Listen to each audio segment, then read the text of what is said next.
This is the first aid convoy to get through to Daraya.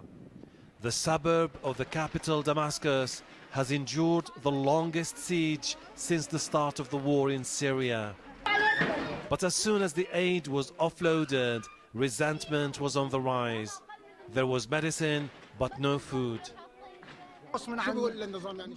These desperate people tell United Nations staff, "Why are you here if you can't give us something to eat?"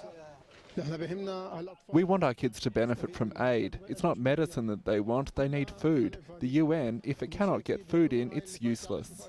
Daraya resembles a ghost town. Most of its people fled the fighting, and anyone who chose to stay behind faces constant shell fire. A 48-hour-long ceasefire has started, but remains shaky. Hours before it came into effect, a government tank fired shells at rebel positions in Daraya.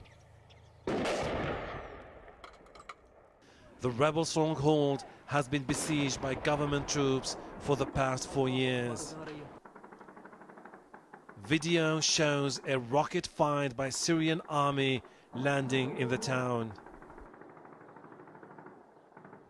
MOUADAMIYA is another Damascus suburb where people are at risk of starvation. It's also been besieged by government troops since 2012. The international community accuses Syrian government leaders of starving rebels to try to force them into submission. The convoy includes relief items, flour and medicine for the medical center. The convoy will be arriving over the next 3 days. The first convoy will include 4,500 food baskets, and today we've had 9,000 bags of flour. The quantity is acceptable, but we need the aid to be continuous and permanent.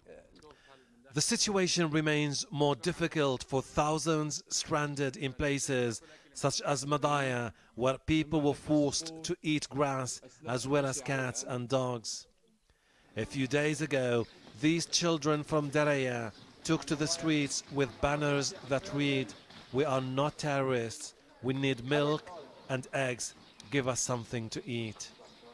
Now it remains to be seen whether the Syrian government will allow United Nations aid convoys to get to other besieged areas. Not far from here, in Aleppo and Idlib, thousands of people have fled the fighting, living in open fields and makeshift camps with no access to food and health services. Hashem Ahelbarra, Al Jazeera, Gazientep.